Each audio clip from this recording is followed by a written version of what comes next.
Good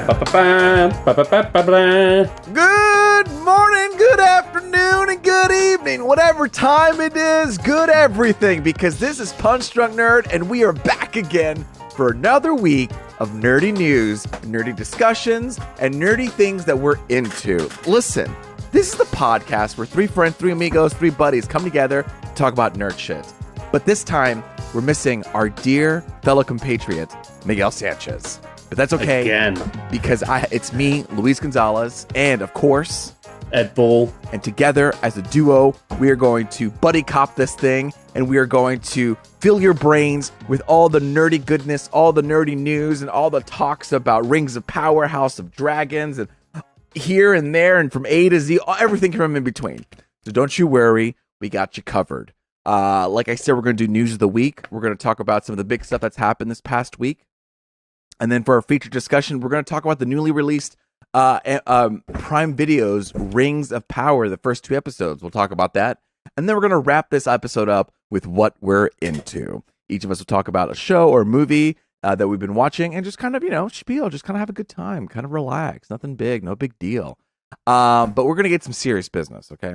Serious business off the bat. News of the week. Ed, yes. The Emmys, okay? Yes. The Emmys are coming on the 12th. A Monday, the Primetime Emmys, but before then, they've had the Creative Arts Emmys. Now, this already happened. I don't know if you knew this. Did you know this? I didn't. That's why it was such a shock to me that you had that I had the winners. Stuff. Yeah, I bribed a bunch of people just to get the answers. You know what I mean? This is some inside info. No, they revealed the answers. The winners these past weekend for 2 nights, and then they're going to rebroadcast it. On Saturday, September 10th on FX, and then they're going to stream it on Hulu from September 11th to the 27th. So to clarify, it has happened. It has happened. And it was recorded, and they're going to air that recording. Exactly. They're going to air that recording later. But not going to make everybody sit through that again or whatever. Exactly. Yeah, this is kind of like, maybe it doesn't have that star power that typically the Primetime Emmys have, which is why people kind of tune into it.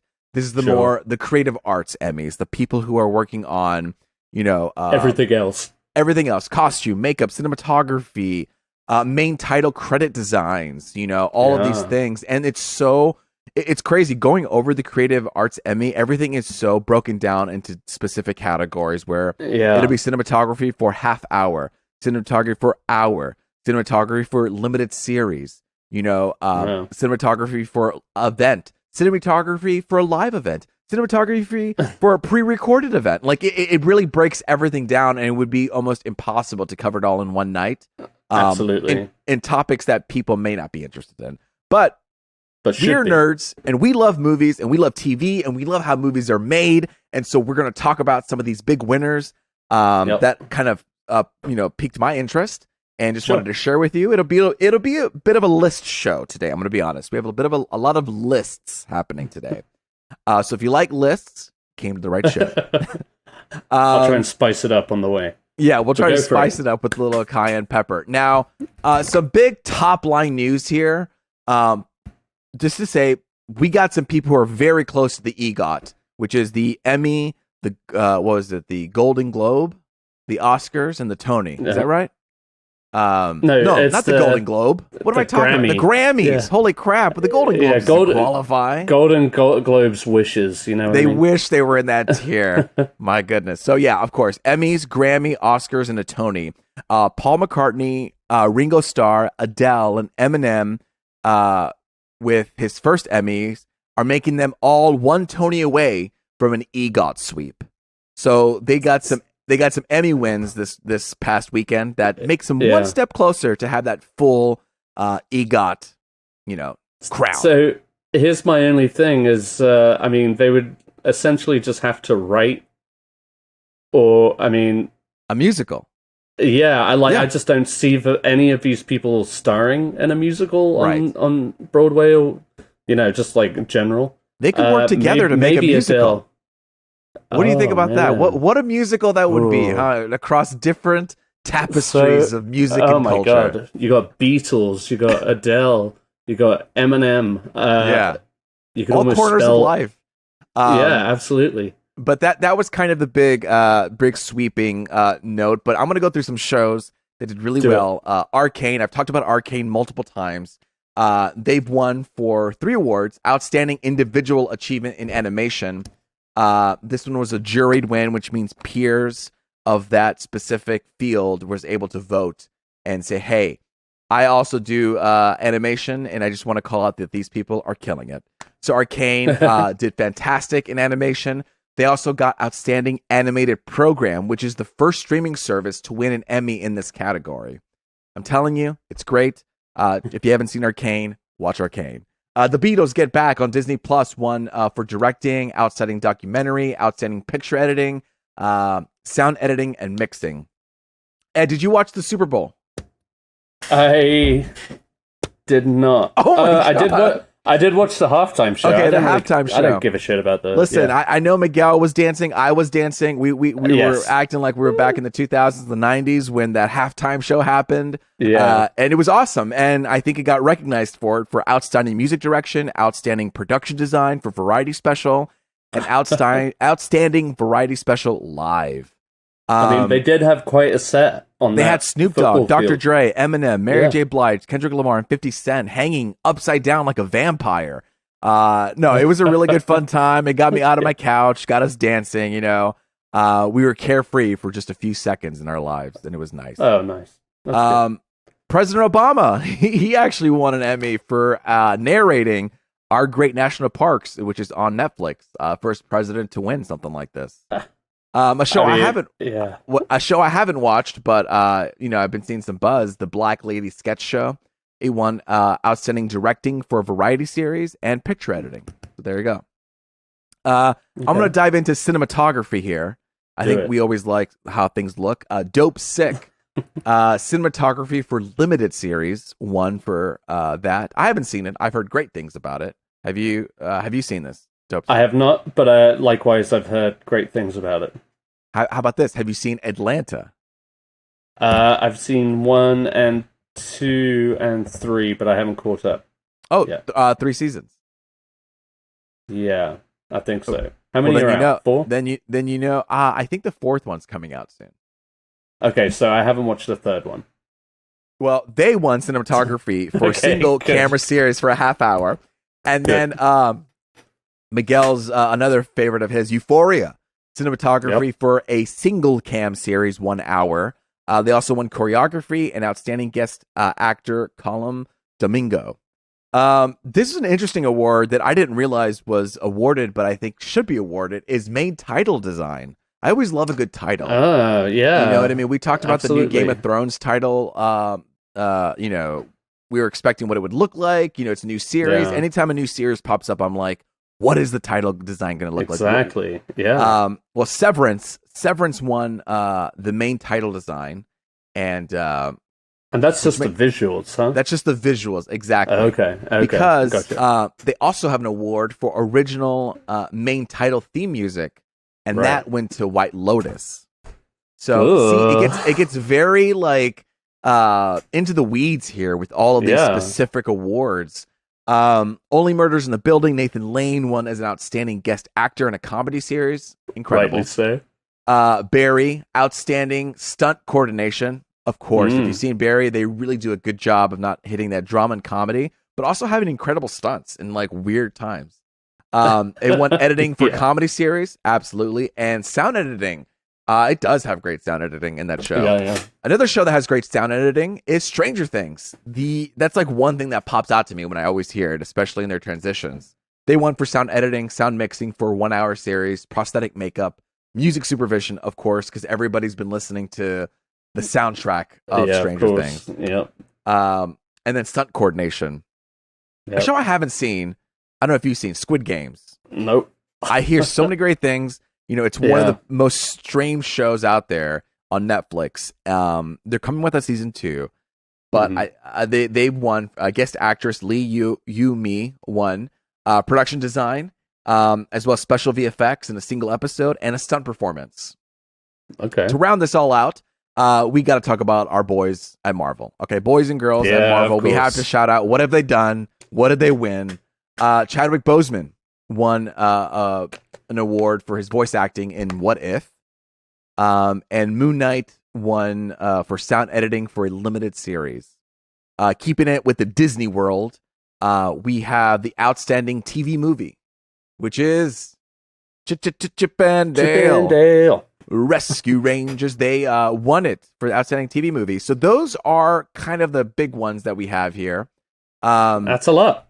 It's a lot of stuff. Yeah, it's a lot of stuff. I just think it's cool to hear all these, like, to nerd out about all these different, Yeah, like, I'm sure, just like I myself did not know that any of this was happening. So I was just like, oh, okay, well, yeah, I really got an award for everything now.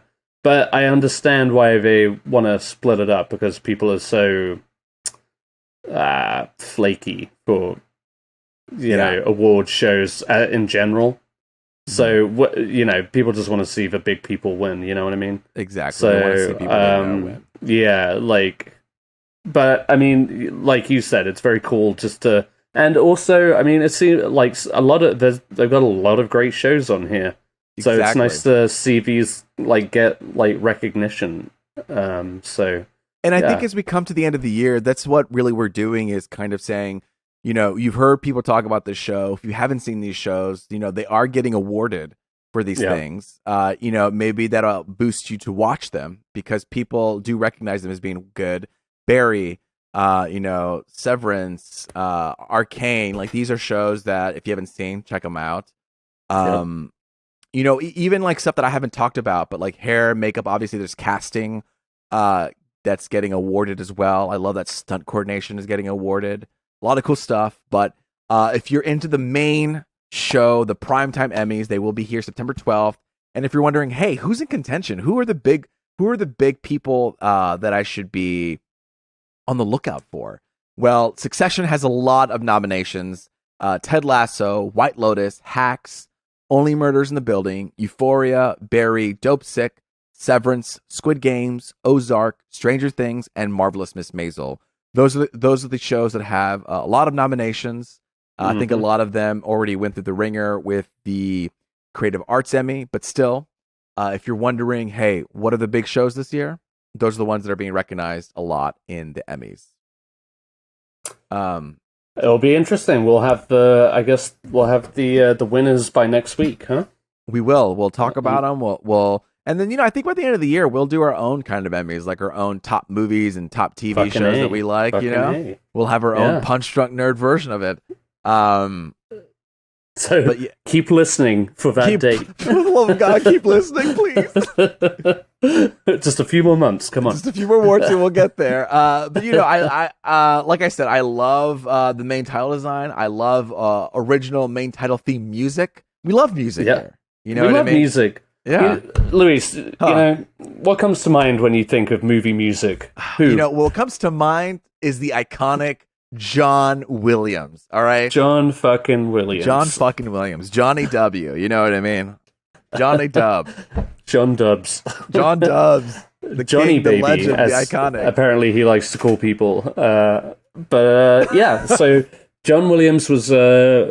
I don't know if you saw this, Luis, but he was recently doing a concert at the Hollywood Bowl. This man is definitely gearing up for retirement, though I will be so sad when that actually officially happens. But he's currently also creating the score for the upcoming Indiana Jones 5. Yes. Which I believe is coming out next year. Anyway, so as a special treat for the audience, he debuted one of the main themes for that movie. And as we know, Johnny's John Boy is we are buddies. He's one for the themes. Like, you could just like throw a rock and hit a John Williams theme, and a lot of people would be able to hum it for you. Jurassic Park, Star Wars, Jaws, I mean, Sunday Night Football, the Olympics. Sunday Night Football and the Olympics. Can you believe it? Like, you're not even watching a movie and you're still getting hit up with Johnny Dub. You know what I mean? Oh, man. And he, I mean, it's the best. It's the best. And we are so lucky to have had him in our generation as a composer.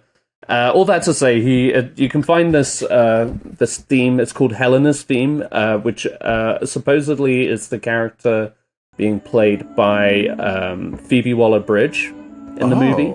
Wow. And it's really, I mean, to no surprise, it's a really beautiful score.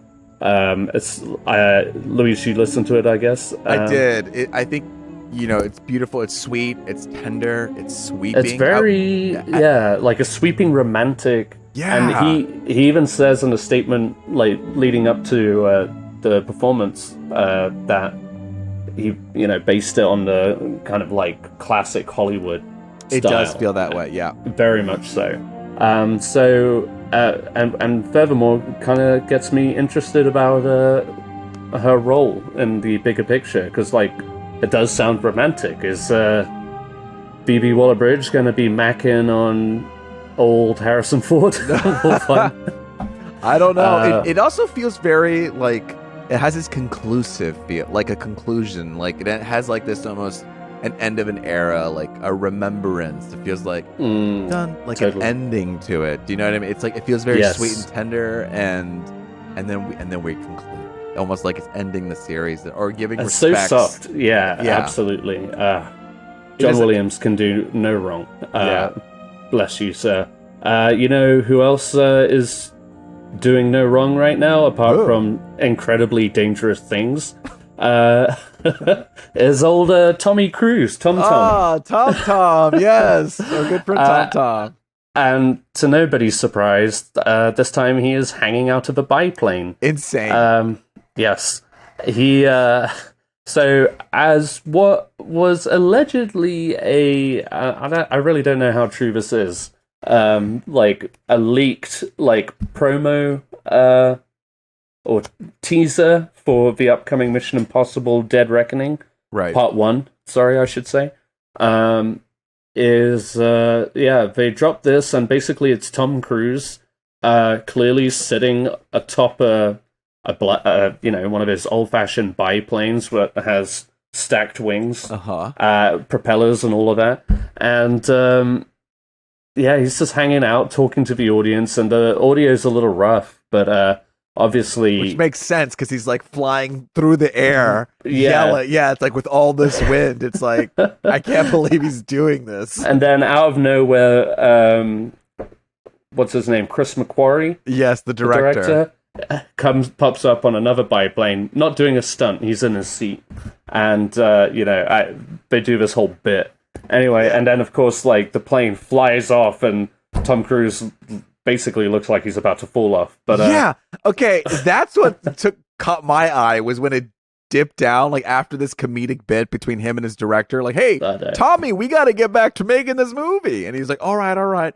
They do this insane dip, almost like inverted. Yeah, and it looks like he almost fell down, or he's like using his core to the max just to hold on for his dear life in that plane because. That looks insane. Clearly nothing to Tom Cruise. But like a couple of months ago, I think it was for his birthday, Tom Cruise's birthday. I think Chris McQuarrie leaked an image, again, like wishing him a happy birthday. It's him literally hanging off of one of the wings. So I guess that's that's that. But like, yeah, good God, man. But it looks fine. I do wonder how the story plays out to where they end up on a fucking biplane of all vehicles. But hey ho, it's Mission Impossible, right?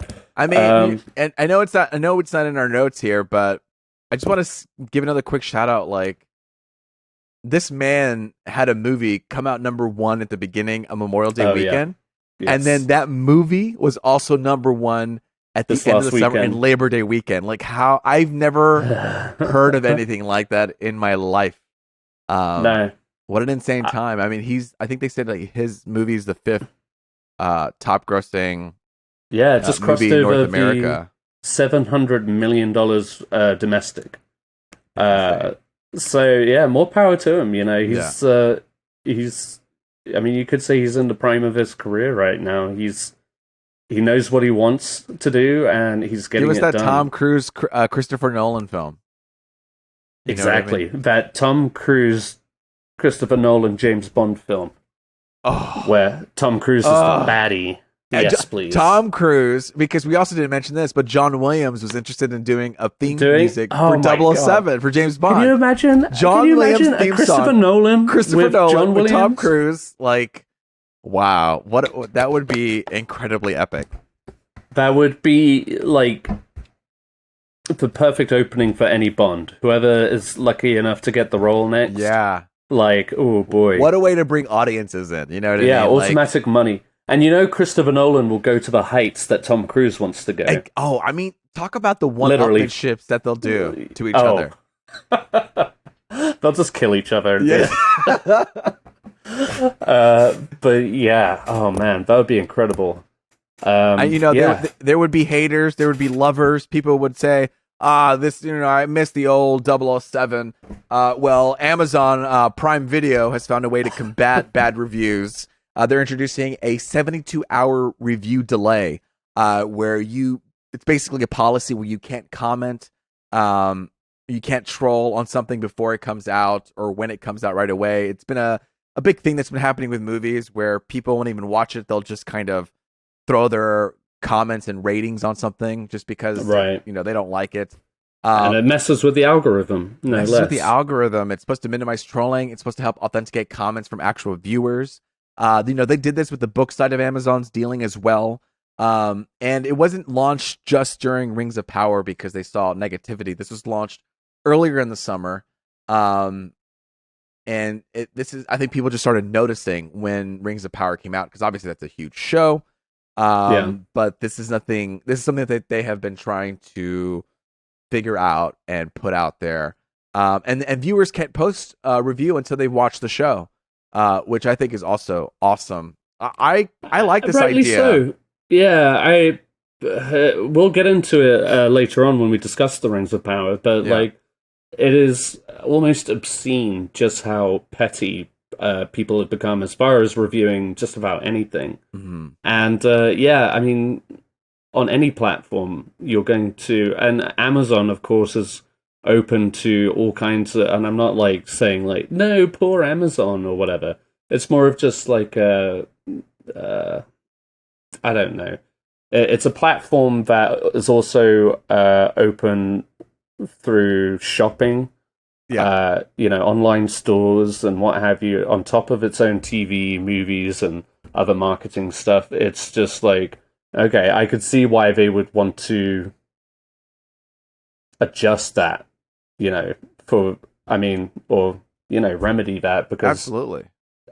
I don't think, I mean, what's the most you can do on, like, say, Hulu or Netflix? You know. Yeah. I mean, you can't exactly go in there and type up a review. Exactly. They have a platform for people to type up reviews, you know, and, you know, this is an issue where on Rotten Tomatoes and IMDb, where it'll get review bombed by people before the movie comes out, and it totally fucks things up. But you know, you can't prove that. Like, you can't say, "Hey, you can only write this review if you've seen She-Hulk, or you've seen Don't Worry, Darling, or whatever." Like, you have to. Like, there's no proof. But with Amazon, there is proof. It's just like, and in an era, in an era where people pay so much attention to those numbers, like I said, messing with the algorithm, like you go to Rotten Tomatoes and stuff like that, it's, you know, that's the first people see and make assumptions on. It's a hard time. The movie could be like 60%, but that's only because of a handful of negative reviews. Exactly. Or like even lukewarm reviews. You know, it could still be a recommendation, but it's portrayed as a negative. Yeah. Or it comes across as a negative to the average viewer. And people aren't going to go, they're not like us. They're not like us nerds. Yeah. You know, they want to know, oh, is this movie good? Yeah, unless you're like absolutely psyched for a specific film that you're going to see regardless, you know. Yeah. And there's a movie, say, like, oh, that kind of looks good. Let's see what people think about it on the day of release. And the moment they see a negative review or a scathing review, they're going to be like, oh, well, let's not go see that kind of thing. And sadly, that's just the culture we're in right now. But, far be it for Amazon to, take the matter into their own hands and, try and address it.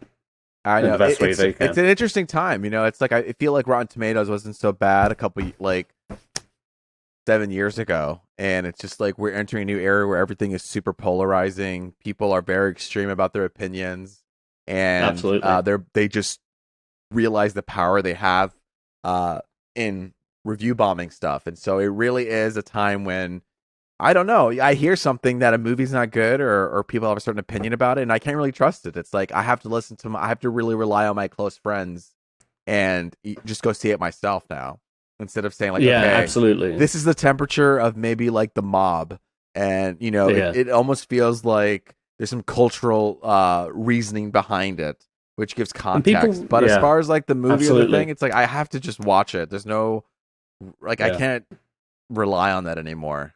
Absolutely. And people get themselves so riled up about it too that there's no like middle ground. Yeah.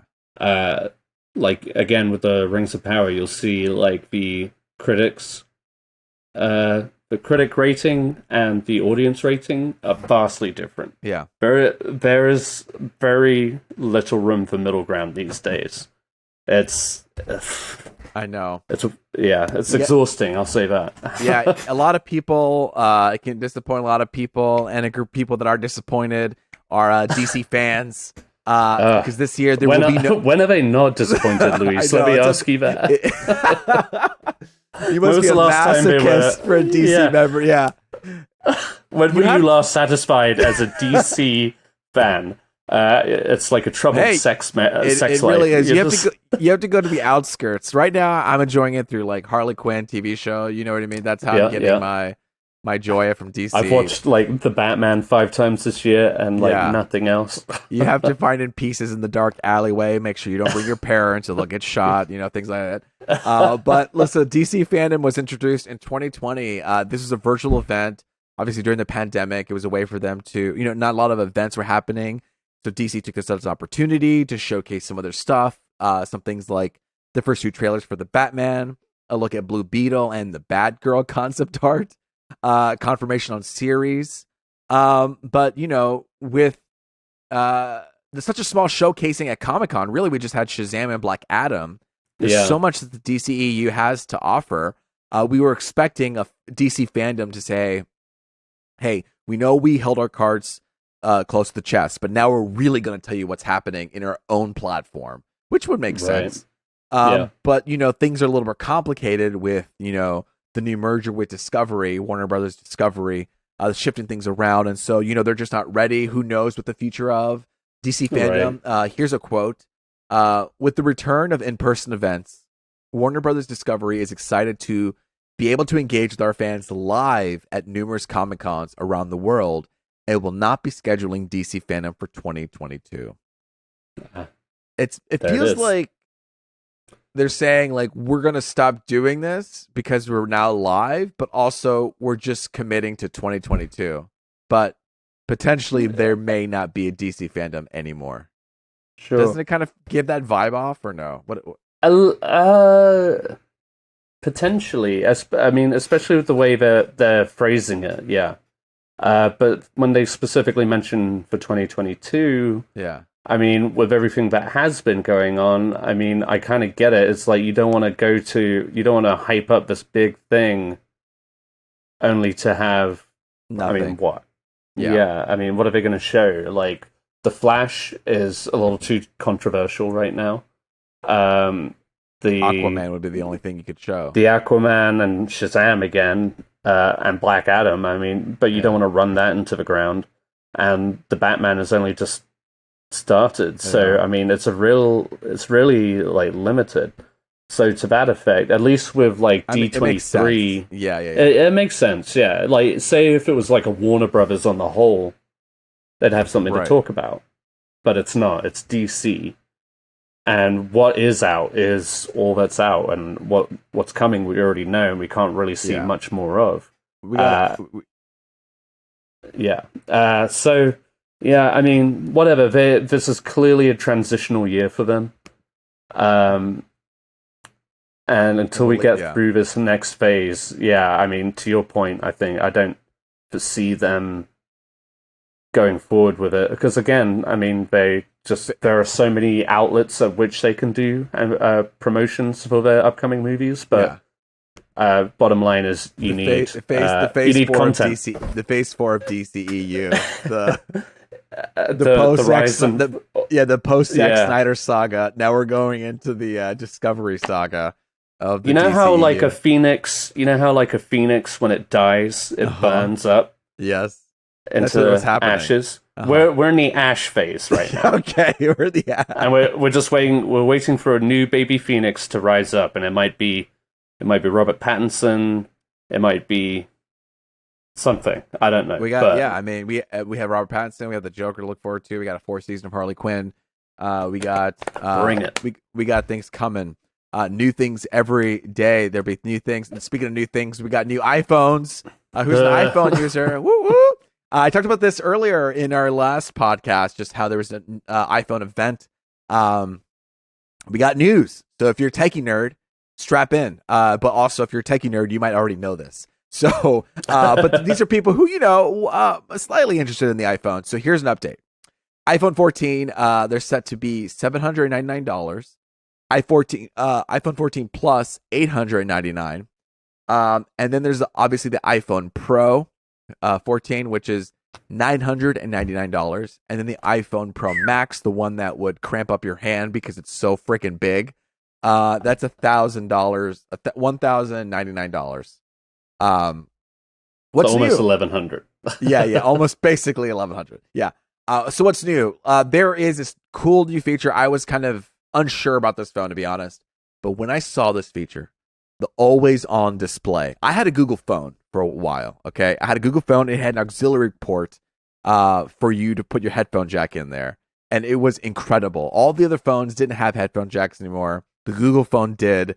It was a great thing to have, and it would always have the display on, so the time would be there, the temperature would be there, and when I'm kind of running around, I found it to be so useful.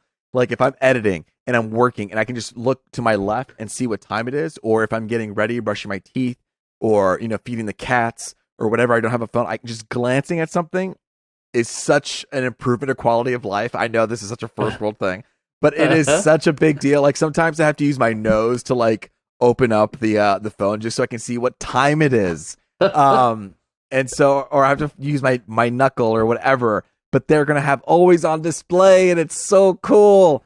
They're also doing this thing called what's up? That just feels like it's going to get hot in my pocket, baby. You know what I mean? Well, I think they're utilizing well, I don't know, because Google did it and it didn't get hot at all. So there's a way for them to like use very low energy just to give you the bare minimum of information, which is really great. I'll take your word for it. There's also, we have the notch. Say goodbye, bye notch, bye, and say hello to the new dynamic island. The dynamic island is basically kind of a notch, just snazzed up. It's like a pill form up top. But what it's doing, instead of hiding away from the notch, it is using it as a way to display notifications. And so you'll have notifications pop up at the very top using that space, using that black section to, as a design feature. So it kind of, obviously we still have to have the like some kind of notch there, but they're making the best out of it as best as they can. That's one of the big things I noticed on this iPhone is that they're really making notifications a lot more streamlined or a lot easier. Yeah. For example, if you're waiting for your Lyft driver, if you've ordered Postmates, instead of you opening up your phone to see how long it's going to take, on the window, like right on the iPhone lock screen, you'll get a status bar with everything that's happening. And so, look, these are little things that it's just nice to have it. We're the future, okay? Let's improve ourselves a little bit. Yeah, sure. There are some ways to do that. If you're full of like eating nachos in your hands, okay, and you want to know the score of the game, or you want to know when your next order of nachos is coming in as you're eating and stuffing your face, getting it all over your face. Exactly. You don't want to get your phone all saucy. It's gonna have it always on display just for you, Ed. Thank Christ! So what model are you on right now, Louis? I'm on the iPhone XS. What does that mean?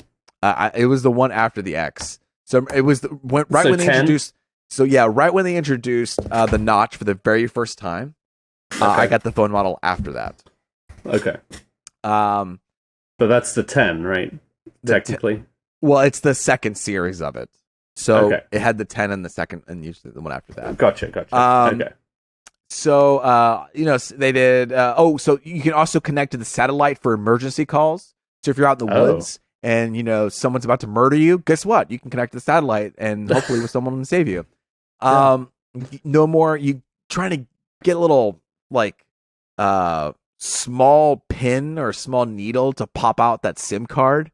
You know what I mean? You get a new phone, or you break your phone, and you're trying to replace the SIM card, and you got to find a little stick, and a toothpick is too big to fit in that little hole, and then that breaks, and you have to find something else. Well, it's all a digital SIM card now, so it's easy for you to swap to a new phone if you happen to break your phone. Okay. And yeah, let's see what else. Oh, okay. Apple Watches. They have pretty much like a pro version now. You have your regular Apple Watch. Even a cheap Apple Watch, Apple Watch SE. That's SE's kind of like, I guess, small edition. I don't know if that's the correct name, but it's like the cheaper version. Yeah, it's like the cheaper version. That one's $249. But then they have the Ultra Pro version, and that one is a high-end, big face for about $800.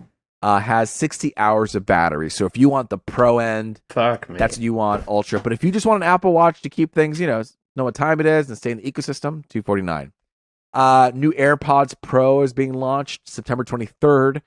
Some adjustments here is that they're having the ability to adjust the volume with just touching it, touch control. Before you had to reach in your phone, adjust the volume. And so if you're working out, it's an easy way to adjust it. A lot of other headphones have this ability where you can just kind of change the volume with the finger touch. So they're adding that. You can charge it with MagSafe. It's kind of the same charger you use for your Apple Watch. You'll be able to charge your AirPods, the new ones. And then they're adding a little speaker to the case. Look at that. So when you're riding the subway, you can just play your music loud for everyone to hear. You know what I mean? Just really what we need in this society. Yeah, you know what? I have these AirPods. I could put them on my ears, but no, I'm going to play them off the speaker from the case. Yeah, I want everybody to feel what I'm feeling. Exactly. And finally, if you don't have you're not going to get one of these iPhones, then you're fine and dandy with the phone you have. iOS 12 is coming out September 12th. It's going to have all these cool notifications and lock features that are going to blow your mind once it happens. It's a lot of visual stuff. Yeah. As it usually is, right? As it usually is. And then finally, I'm going to just do quick news. Casting calls. There's some quick things I wanted to mention. Don't really have to talk about it too much. Henry Cavill has been cast in Loki Season 2. Shia LaBeouf has been cast in Francis Ford Coppola's Megalopolis. Brendan Gleeson is joining Joker 2. Yep. And then, I don't know if you've ever been to the AMC movie theaters, but there's been a great cult following for Nicole Kidman lately. Obviously, is that what that is? Oh yeah, for her opening. Is that what we're calling it? Yes, for her opening, her introduction. Some may even use it as an opening prayer before they watch their movies. Have you seen those TikToks? Well, Nicole Kidman. If you're a big fan of her walking in, and I know when I go to an AMC movie theater, everyone claps when she appears. It's like really going, oh yes, it is a show. Every time it's a show. That's hilarious. I mean, clap, I'm aware of it and I've seen it. I've never seen that reaction. Yeah. Because you go to a Cinemark. So no, I usually go to Regal. So Regal. We don't have celebrities, right? Regal doesn't have a celebrity, it doesn't have a Paul Giamatti walking up to the movie theater telling you the movie theater experience, Is that the one who comes to you? I don't know. Yeah, him or Christopher Walken, But no, Nicole Kidman, I mean, I go to a lot of AMC, so I see her a lot, and People cheer every time, and people are making That's memes kind about of it. great. I saw a TikTok of people before they saw the movie.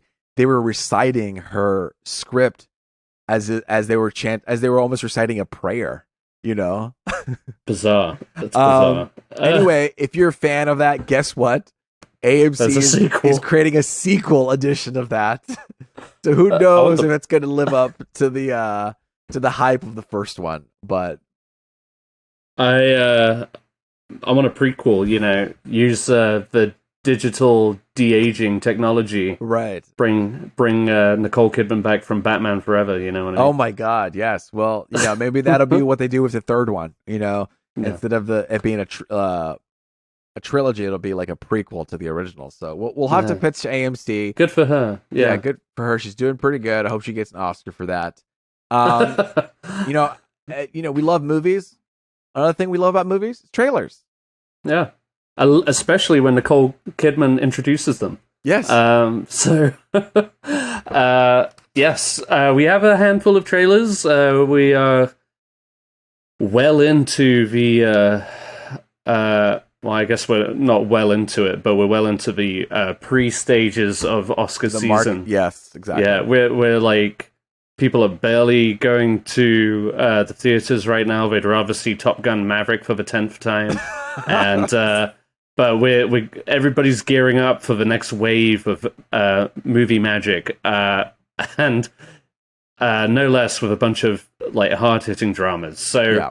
First off, we have the latest movie from director James Gray, Armaggeddon Time. This is a deeply personal story on the strength of family, the complexity of friendship, and the generational pursuit of the American dream. The film features an all-star cast, including Anthony Hopkins, Anne Hathaway, and Jeremy Strong. I don't know... Well, what are your thoughts on this trailer?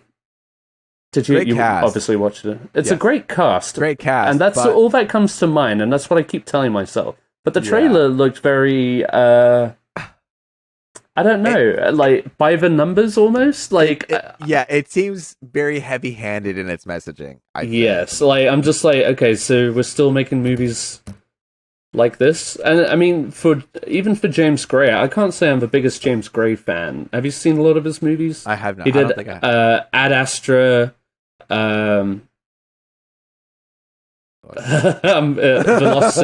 Velocity of Z. The Immigrant. The Immigrant. Yep. Yeah. I didn't like Immigrant. I thought We Own the Night was okay. Mm-hmm. Like he has interest. He gets good casts. Ad Astra too left me kind of cold. I remember. Yeah, that did leave you cold. Yeah. Yeah, so it's I don't know. He's not one of my favorite directors. I don't think he's a bad director, but his movies don't click with me. And yeah, this movie debuted in Cannes. To I think good reviews. I didn't really follow up on it. I should have before talking about it. But anyway, we got our first trailer. Take from it what you will. It's very, like you said, very on the nose in its themes, and really, again, what really sings out to me on this is the cast. I love Anthony Hopkins. He's just fresh off of the Oscar, and he has I don't know, he has another movie coming out this year that we talked about last week, The Sun, so he's doing all right. Anne Hathaway, I'm always glad to see her again. I feel like people give her shit for some reason, but I think she's an incredibly talented actress. Yeah. And Jeremy Strong, he's great. So, I don't know, we'll see. I think we'll see. I was looking at his IMDb, and I have heard of people talking about his movies. To me, and to you as well, it doesn't seem like very heavy-handed for us. And it looks like he writes a lot of his movies, too. It seems, I mean, look, all to him. You're out there making movies. I can't really complain. I want to make movies. Do whatever you want. Have fun. Yeah. But it seems it would be interesting to have him pair up with a screenwriter, just to diversify a little bit. Yeah. Nothing against him, but just to see what kind of like chemistry comes out. of that Yeah, with absolutely. with his like directing style, with a script writer. Makes all the difference sometimes. I think one of, say, Quentin Tarantino, who's renowned for his own screenplays, one of his best movies, and granted this is a personal opinion, was Jackie Brown, which was an adaptation of a book. Right. Maybe this is a poor example, but it's a random one too. But anyway, that's just No, what but came it's to the mind. idea of But, like kind of going yeah. outside of yourself and Yeah. you know. Not relinquishing the wheel a little bit. Right. Talking about relinquishing, anybody who knows World War One knows that not much ground was taken from either side, and it was kind of a pointless war overall. But not pointless for movies and stories. Good transition, Ed. Yeah, I love it. So, there is a new. I don't want to say remake because it's been made several times, I think. All Quiet on the Western Front is coming to Netflix. And basically, it's a story set in 1917 Germany. Paul Balmer lies about his age so that he can enlist alongside his friends, all of them young men filled with romanticized patriotic notions, as many young men were in World War One. And the reality of war almost immediately dismantles their exuberance. Now, it's been said before in this podcast, I'm a big history buff. I do like that we are seeing a lot more film, whether it's documentary or like cinematic, of World War One. It's almost like it's a war that's kind of faded away throughout history. It wasn't a very well documented one, even though there's tons of footage of it. But I think all of the veterans from that war are now gone. Anyway, it's an interesting war because yes, it was pointless but also brutal. So it makes for good drama, obviously. And so I don't know. This trailer looks tense. I can't say I've read All Quiet on the Western Front, the book by, I've got it here, Eric Maria Remarque.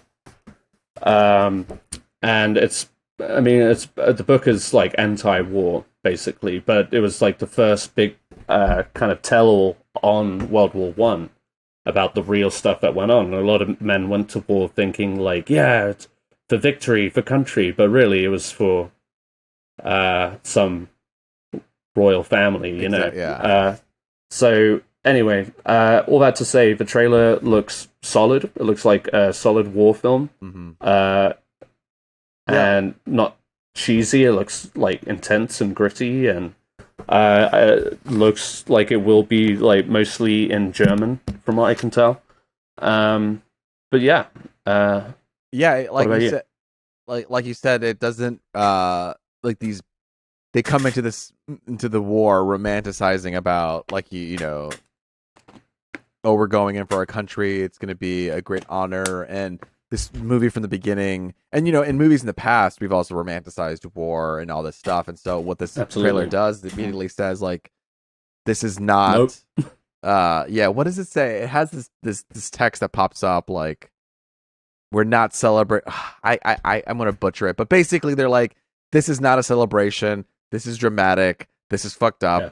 Like, this is nothing to get excited about, in the sense of like, everyone's gonna be hooting and hollering about war. Like, this is you know, absolutely unfortunate thing that's happened. Yeah. But the cinematography looks really good, and it doesn't look like, I don't know, a Netflix movie. It looks like I could see this in theaters, and I hope it gets a theater screening. Yeah, absolutely. Agree with all of that. It looks like the budget is there for sure. Yeah. So following up with that is a Amazon show or series, like a short series. The English. A movie. Oh wow, it's a series. No, okay. Yeah, it's a short series, and The English, starring Emily Blunt, who plays an aristocratic Englishwoman, Lady Cornelia Locke, who teams up with a With I mean, you couldn't get more It British sounds than that, so right? good when you say it. Like, yeah. And my middle name is Cornelius too, so it's just like, oh yes, With a Cornelia Locke. yeah, with a Pawnee ex-cavalry scout, Pawnee Yeah, from like Parks and Recreation, Pawnee. you know it, yeah. Yeah, But that's the tribe he's from. right. Eli Whip, played by, I hope I'm saying this right, Chasky Spencer. In 1890, mid-America to cross a violent landscape built on dreams and blood. So basically, it's kind of like a revenge western. Mm-hmm. But judging by the trailer, I mean, it looks like it's pretty intense. Like the first off, the cinematography looks great. Yeah, It's like very bright, vivid colors, very clean landscape. Emily Blunt, who's always great, and many, I don't know, almost underappreciated in her profession. I feel like that woman should have had an Oscar by now. yeah. But this is like, she's great. Yeah, it looks like it's Sorry, going to go be a ahead. show about her. Like, all right, we're going to see Emily Blunt be a badass. You know what I mean? Yeah, It's kind of like the exactly. vibe that I'm getting. Like, she gets Yeah. wronged, and then That's she a- goes to this ex-cavalry scout for help, and he's basically like, I'm going to train you up to like Yeah, have some revenge. because she wields not only a gun but a bow and arrow in this Yeah. show, or at least in this trailer. There could be more. But yeah, I mean, ever the badass is Emily Blunt, and the show it looked good. I thought the trailer looked really good. So I'm intrigued to see this. I believe this is coming out next month. Oh shit. I didn't write down the date. But Okay. well done, Okay. Ed. The Man, English dropping the ball. Language. TV series. It's gonna come out. I don't know when it comes out. A release date. The English release date is part of UK's 2022 autumn lineup, and the BBC is. It is a BBC show, but it will be airing on Prime Video. Okay. It airs on BBC iPlayer from Thursday, November 10th, and internationally on Okay. Prime Video, November 11th. How many Oh, okay, episodes so- of the English will there be? There will be 6 episodes, each lasting 60 minutes. Cool. Oh, easy. That's awesome. That's a fun time. Yeah. Great. So yeah, that was one that piqued my interest. What else? The Good Nurse, another Netflix film. They literally just dropped the trailer today. I kind of slid this one in at the last minute, but starring Jessica Chastain, fresh off her Oscar from last year, and Eddie Redmayne, and it follows her suspicious that her colleague is responsible for a series of mysterious patient deaths. A nurse risks her own life to uncover the truth in this gripping thriller based on true events. Those true events are the story of Charles Cullen, a nurse and serial killer who confessed to killing up to 40 patients over the course of his career, currently serving 18 life sentences. Wow. I saw that like his sentence is supposed to be done by like 2,380 something. So, Oh my God. I mean, Yeah. he'll be dead. Let him out. Let the bones out. Let the bones out. Let him out. Yeah, I mean, there's one way to just say like you're not getting out of prison, as opposed to like 3 life sentences and here's Save the forever. date. Here's the date that you can appeal in 300 years' time. So. If you're a lawyer, come on the show. You know, let us know why 18 life sentences. Why not just say lifetime? You know, like your lifetime. lifetime, you're just never getting out of prison. Yeah, for life. So anyway, this looked like a very creepy trailer. Eddie Redmayne looks very creepy. He looks like he's a creepy. And Jessica Chastain is always great. And yeah, he appears to just be overdosing a lot of his patients with insulin. And there's probably a lot more to it than that. But it's a pretty short trailer, but that'll be coming out October 26th on Netflix and some select theaters. Though for me, I like my theater experience. There you go. I will probably check this one out on Netflix. But I think to so. each their own. It's like a nice, warm, cozy Netflix movie. Yeah, cuddle with a somebody. nice murder. Yeah, a nice murder. Look, these are trailers. They're coming soon. Things to look forward to. But let's think about the immediate future. Let's think about this month of September. What movies are there for you to see? Well, Pinocchio is now available on Disney Plus, so you can go check that out. September 16th, The Woman King, and see how they run. Both of these movies I really want to see. That's a doozy. I'm gonna have to flip a coin on that one. I know. Am I gonna have to miss work to see both of them in one day? I don't know. See how they run seems really quirky. The Woman King seems really badass. September 23rd. Don't Worry, Darling. We've heard about the drama, but go and see the movie. September 23rd. Yes. September 28th. Blonde comes out. The story about Marilyn Monroe on Netflix and the movies. September 27th, The Munsters is a movie that comes out, directed by Rob Zombie. That is a movie that comes out. September 30th, we have Bros, Hocus Pocus 2, Dead for a Dollar, and The Greatest Beer Run. I'm looking forward to Bros. We haven't talked about that one in a minute, but that one looks great. It looks, it's good. I forget, there's somebody big that it directed that or is involved. Let's see. Bros, IMDb. I don't have to put IMDb when I'm on IMDb. The English Bros. Well done, Ed. Oh, Nicholas Stoller. That's it. Is it? I was thinking of Billy Eichner. I thought he wrote it, but or something like that. This is what I was saying. Nicholas Stoller is the director. Yes, and he did Forgetting Sarah Marshall. He did Get Him to the Greek.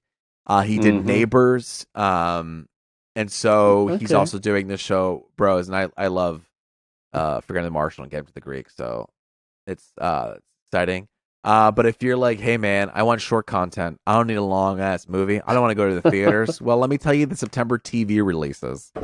Rick and Morty season 6 is out now. Holy crap, I got to get on it. I love Rick and Morty. So I'm going to start watching that after I finish Harley Quinn. Now available also is American Gigolo, featuring John Barenthal. September 14th, Handmaid's Tale season 5. September 15th, Atlanta season 5. Atlanta just came out with season 4 this year. I remember in February. It's crazy. September 21st, Andor and Miguel. I wish you were here. Abbott Elementary. Yeah. Abbott Elementary, your favorite show. September 25th. My God, Simpson comes out with their 34th season. Bob's Burgers with their 13th season, and Family Guy with their 21st. I mean, that is insane. And finally, September 29th, Ghosts. CBS Ghosts. It's a fun, quirky sitcom. Season 2 comes out. And that is your news of the week, ladies and gentlemen. We talked about Emmys, we talked about movies, we talked about TV, we talked about trailers. But now it is time to go into our feature discussion of The Rings of Power. Spoilers, of course. Yes. All right, Luis, take a break. Take a breath. Take a relaxed pause for yourself. You did a lot of chit-chatting there and listing as promised. But allow me to take the reins. Perfect. And I'm ready to coast. I'm ready lead to you on this journey. I'm ready to lie the Middle-earth. lazy river of this. Yeah. So, yes, The Rings of Power have finally come to Amazon Prime. The first 2 episodes released last Friday. And, we watched them, right, Luis? We did, yes. You did watch them? Oh, yeah.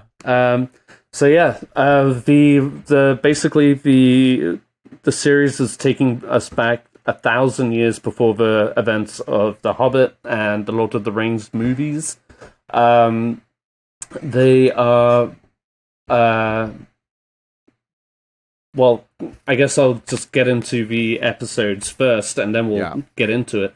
The first episode, A Shadow of the Past, we find Galadriel is disturbed by signs of an ancient evil's return. Arondir makes an unsettling discovery. Elrond is presented with an intriguing new venture. Nori breaks the Harfoot community's most deeply held rule. And then episode 2, Adrift, Galadriel finds a new ally, while Elrond is not welcomed at an old friend's home. Meanwhile, Nori strives to help a stranger. Arondir searches for answers, and Bronwyn warns her people of a threat. There is, so each episode is 60 minutes long. They will be releasing each Friday going forward. And they've timed it just so that the final episode will precede HBO's House of Dragons finale. So that'll be interesting. Obviously, this has got the internet all abuzz for many different reasons, some good, some not so good. But Luis, what were your feelings, let's say, going into the show? I know you're not a big Lord of the Rings fan. Shame. No. Yeah. It never... And watching this, I was thinking of you. I was just like, how is this going to come across to someone who is not as familiar of the world in general, I guess? Yeah, so, I've gotten to this place where I like jumping into IPs or, IPs that I have no idea about. Like Arcane is a League of Legends. It's a game. It's a video game. There's all this lore behind it. I just jumped in and it was great. The Witcher, another one that it's like such a fan base. I have no idea what it's about. Jumped in, great. And Lord of the Rings, I've seen it once or twice. It was a long time ago. I never saw the Hobbit films. And so I came in, with very optimistic, and I was totally willing to jump into this world not knowing a thing. And I don't know. I mean, my expectations, I really liked it. I liked this show. I think there's a lot of different storylines that are happening. I know I've heard some people talk about how the pacing can be slow and all these things, but for me, I never really felt that way with this show. I felt like that there was 4 different storylines that are happening, each kind of following their own pathway, compared to another show that is happening at the same time, where I feel that like we shall not mention, the one that shall not be named, that it seems like you can kind of follow or see where the path is going. And for me here, I'm not exactly sure what the path is. I have no idea. Right. I'm guessing people who are like big fans of Lord of the Rings know a lot more than I do. And there's some expectations to be had. I have no expectations. And so going into it, everything is new to me. I have no idea what to expect. I love that there are different paths, different storylines. And I mean, I don't know. I'm here for it. Yeah. Well, what a joy to hear, I must say. I was a little concerned. Again, I was not sure, not being a big Lord of the Rings head, as you would say. You like how it would come across as far as story. I was able to squeeze in a second viewing of each episode. Wow. So I... Getting past it, I felt like they'd made it feel pretty accessible. Yeah. And I wasn't sure if I was wrong about that, but I'm glad that it kind of worked for you. I think there's some moments where I'm like, I'm not sure, but I'm okay with that. Yeah. You know what I mean? I can't. And not to mention precious. there's a very rich accents and languages that they're using. A lot of names being thrown around. Yeah. Some things, if you're familiar at least with the movies, that when you hear or see them, they're going to click with you. Sauron is obviously a big one. Yeah. Galadriel obviously is a key player who obviously was played by Cate Blanchett in the previous films. I was wondering. I didn't. Yeah. I was thinking that, but I didn't know for sure. I was waiting for this discussion. That's the one. I have so many questions. Wow, that's her? Okay, well, cool. I want to hear your questions. So yes, that is her. Wow. Okay, cool. That, and then the other high elf, Elrond, who was played by Hugo Weaving in the movies. Oh my god, okay. Yes. Now I remember that now, yeah. Yeah. So when you become more familiar, and hopefully you will, having watched these, you have a a thirst to watch these movies, because rewatching them again, I watched the first two this last weekend. And man, it's always such a joy to go back and watch those films. But but this is like 1,000 years earlier, so these characters are in a very different place in their lives. Galadriel obviously is a lot wiser in the movies than she is here, and she's a warrior, you know. So I mean, but to be honest, like, my expectations going into this, I couldn't tell you. So they're basically based on the appendices and the Silmarillion of Tolkien's work, which is basically a whole backlog and history of Middle-earth. Everything that precedes The Lord of the Rings, and how The Lord of the Rings came to be. Because obviously he wrote this over the course of many years, and he created his own languages and stuff like that. So really, I only had that familiarity with some of the characters, some of the events, and some of the some of the places. And you could draw your own, I guess, predictions from that. Obviously, I've been talking about this show a lot leading up to its release, because I felt like all the trailers did a great job at solidifying what the show was going to be. And watching these first two episodes, I was just like immediately smitten. I felt like from the opening, I guess you could call it a prologue, preceding the title card. We don't get an opening credits until the second episode. Right. But in the first one, we get like a little prologue before the title card. But like that beautiful build up to that elf walking up the hill and revealing the city in Valinor. Oh my god. And at that moment, I was just like, take me. I was man, like visually and just like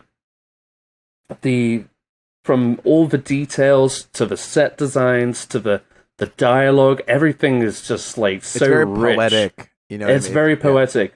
I mean, one thing that I feel like people are having an issue with is, but one thing you have to know and appreciate about Lord of the Rings in general is just like it's very serious. Like, you know, it commits to what it is in that, like, you know, these are elves talking in their language of things, you know, all things mysterious or whatever, and there's little room for, you know, I wouldn't say it's like lacking in humor. It's not. I feel like there's plenty of humor to go around. You have humor with the Harfoots, right? But it's not like it's all like in context kind of thing. Right.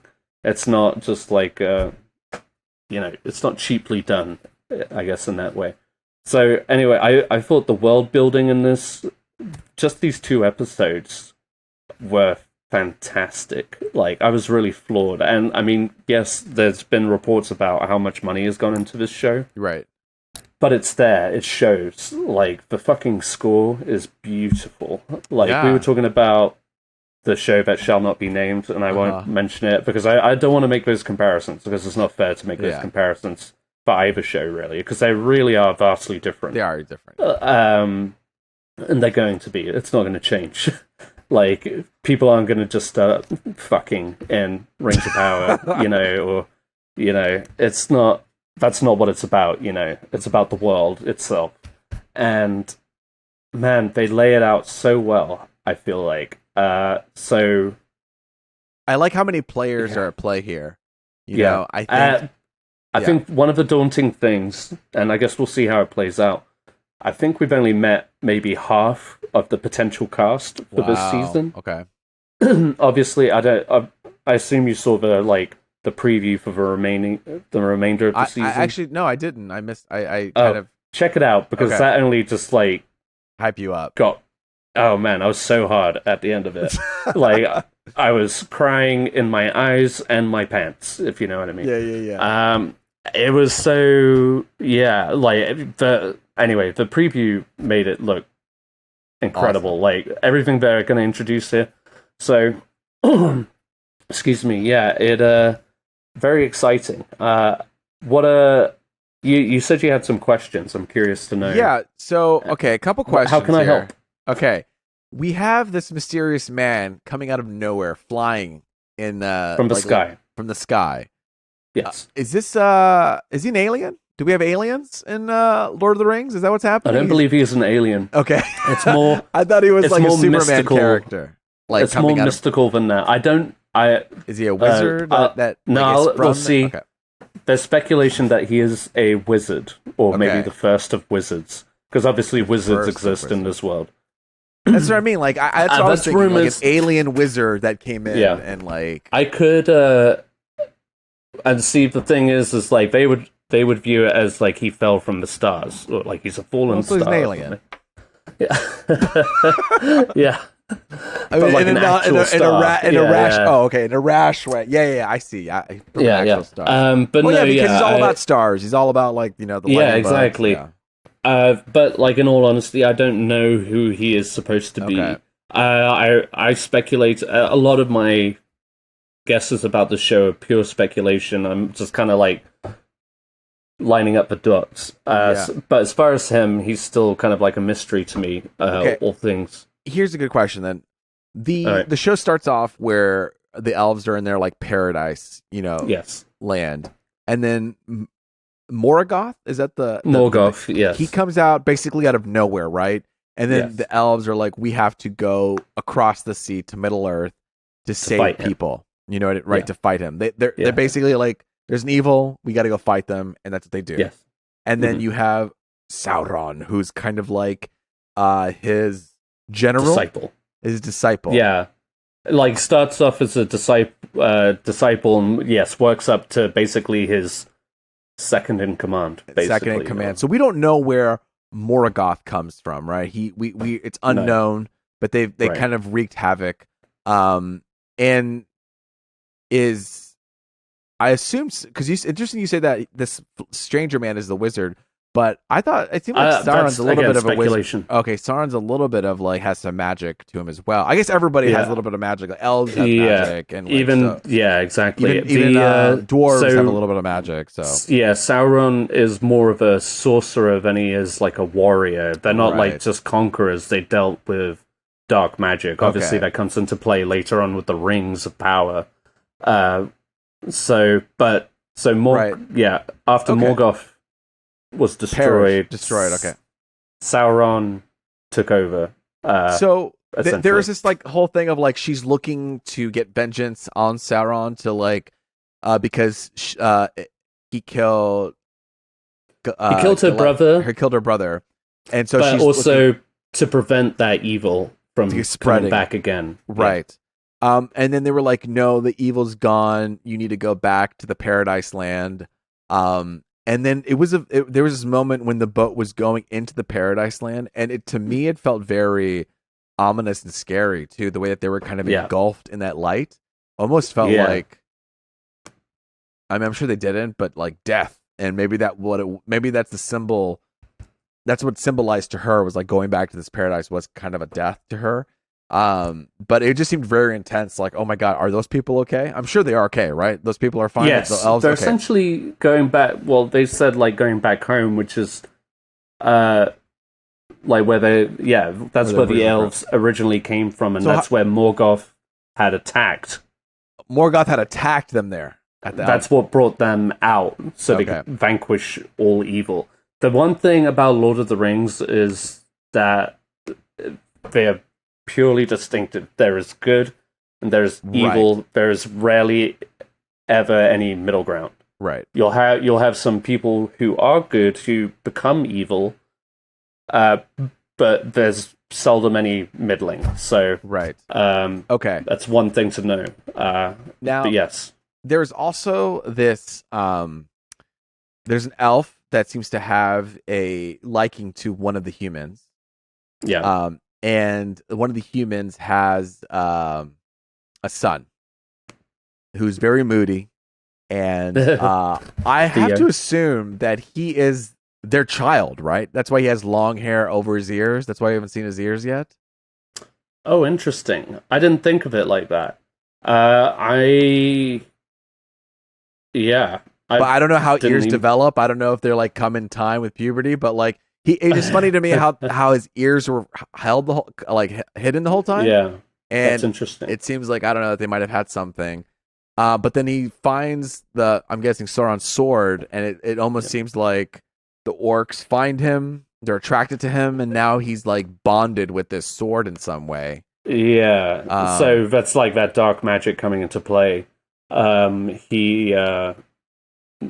guess is, yeah, the orcs that we get a viewing of in episode 2, which was also an awesome build-up. That fight and the reveal. Yeah. These first 2 episodes really nail the feeling of the Fellowship of the Ring, which plays out almost like a horror film in the way that it's just not like it's gory or anything, but it's scary. Yeah, like that tunnel scene, and it's when he's like horrific. Yeah, when he's trying to get through the tunnels and the rats are fighting him to fight. And you through see that tunnel. all you see of these claws coming around the very corner. claustrophobic. I was very it was very tense. Really well played out, and that scene in the house where the orc comes up. Yeah. But yes, so obviously that seems to be calling to them. They destroyed that other town. My guess is that is what they are seeking. For. Okay. And that could we're probably going to learn a lot about Sauron throughout this series, and I can't wait for that. But all I know is that he's a shapeshifter. Okay. And obviously he's a sorcerer. He hasn't made the One Ring yet. Which when he does, he kind of puts all of his power into that One Ring. But they make a bunch of rings for a bunch of people, right? Like each one. They do, but as a kind of fight each other. Well, kind of like in a way to seduce these other races of men, elves, dwarves, etc. But also as like a distraction to the One Ring to rule them all. Okay, got it. Which again, I'm sure we'll come across throughout this series. Maybe not in this season. You know who's a bad guy? That you know who's evil is that person who's telling Elrond to do things. He's like, sometimes you gotta do bad things to do good things. And I'm like, you're evil. I don't You're trust talking about you. the high elf, the one who's the like, king? No, not the king. The other one who's like, I got this elf who can build things, and he's got a whole plan to like build this huge tower, which looks like Celeborn, I think his name is. Yes, yeah. I have it in my notes. Celebrimbor is evil, is what I said when I saw him. Okay, so can I give you a quick insight to that? He's suspicious. So I would say he is like the very worst of elves in that like one of elvish flaws are that they're very arrogant. Yes. And there is a kind of self-righteousness to them. Yeah. That's why a lot of people don't like them. And which I think they do a good job in the show. They do. He seems like a kind of guy who's like, we got to crack a couple eggs to make an omelet type of situation. Exactly. Yeah. And the whole mythology. So they go to Khazad-dûm, which is ruled by Durin III and his son Durin IV. Okay. Those are the dwarf lords. Yes, the dwarf lords. Got it. We meet them in episode 2. Also another great moment. But Khazad-dûm is the mines that in The Lord of the Rings they reference in that the dwarfs were digging and became too greedy and dug too deep and released this monster called the Balrog and destroyed that civilization. And that's not a spoiler. I mean, I guess for the show it might be a spoiler.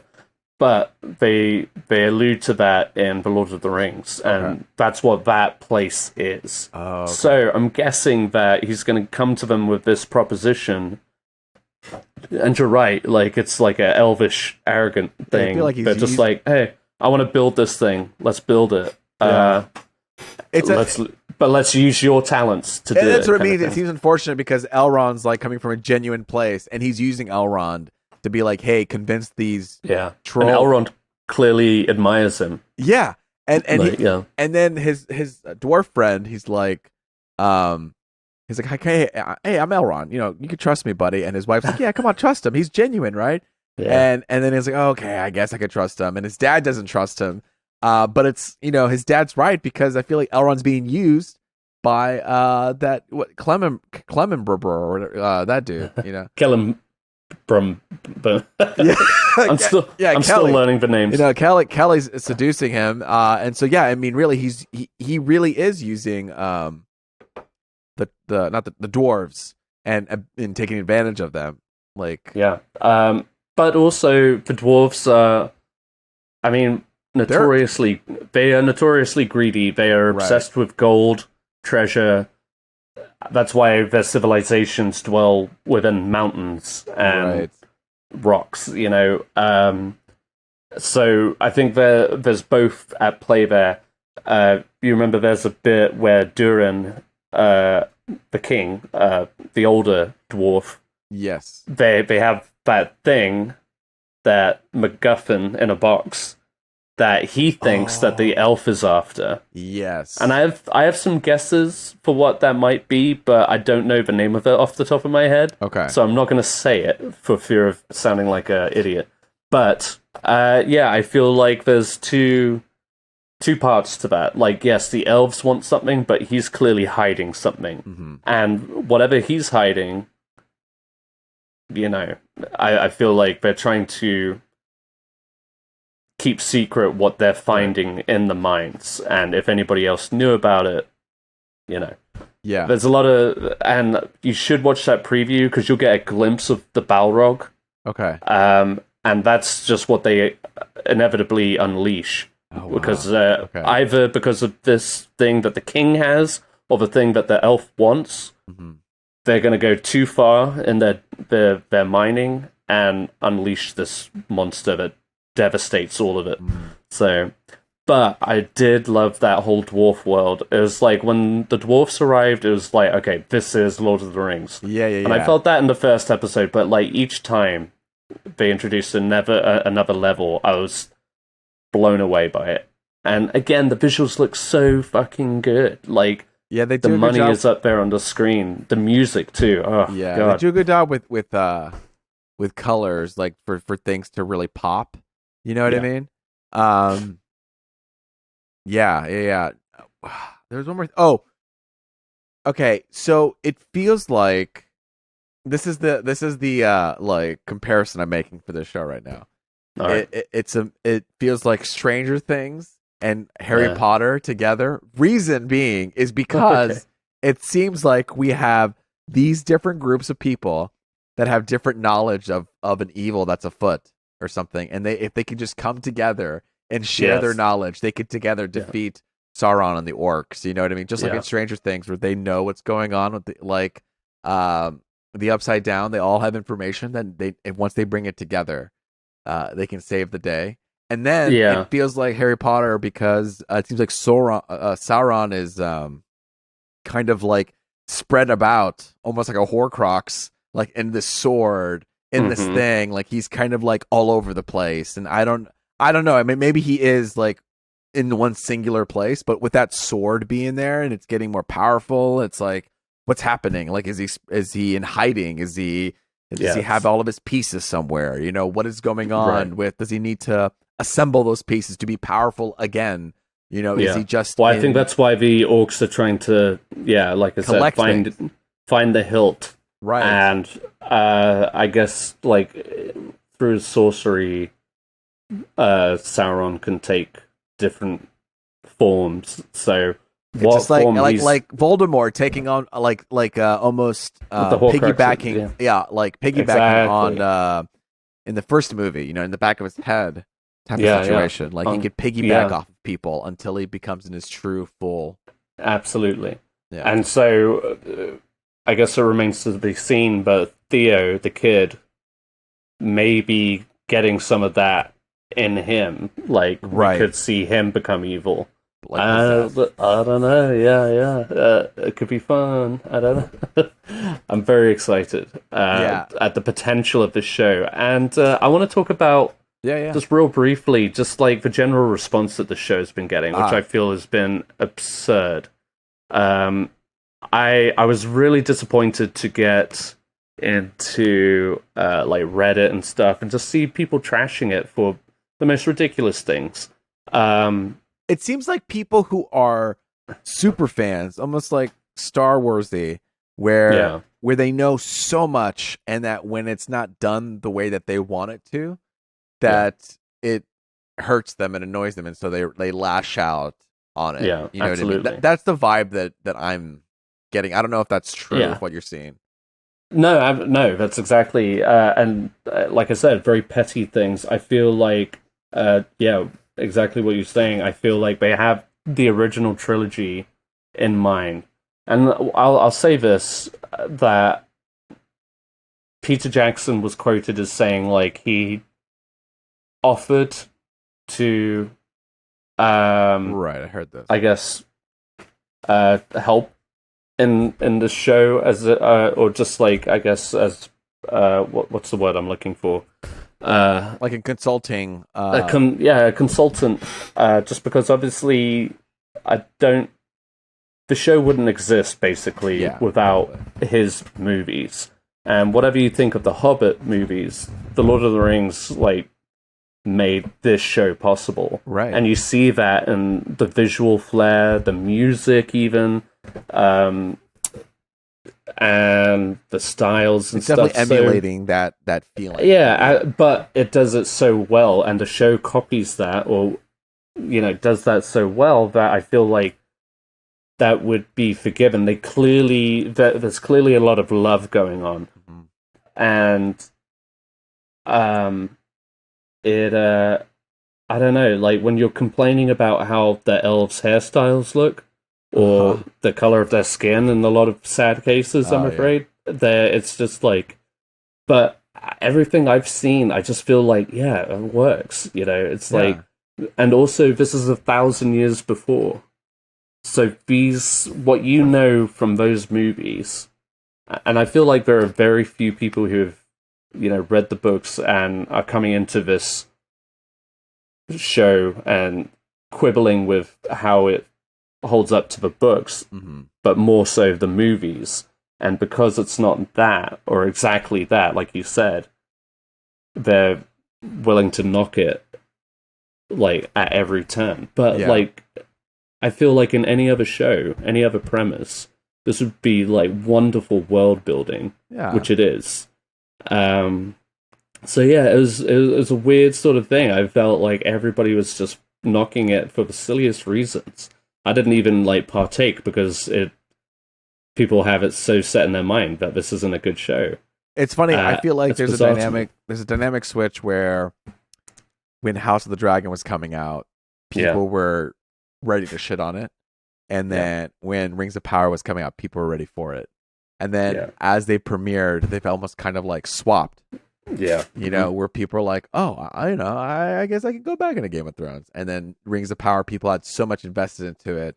It's like you had your expectations so high that when it played out, maybe not to the pacing or the tempo or the look or whatever, people felt a little bit taken aback. I mean, listen, like, join in the conversation, drop comments in the we'll be video. Taking polls. We will be taking polls. Go at Twitter, DM us, let us know what your thoughts are on this show. I'm a newbie to this thing. I'm having a good time. I enjoy the different storylines. I'm sticking with this. I don't know what's coming, and I'm having a good time jumping from storyline to storyline. That could be like the fun part of it for you. Like, go on this journey, not knowing shit, and also be a good comparison, because obviously I have expectations, or I have predictions, but I don't know just how far this show is going to go, or if it's even going to do that. I might be wrong.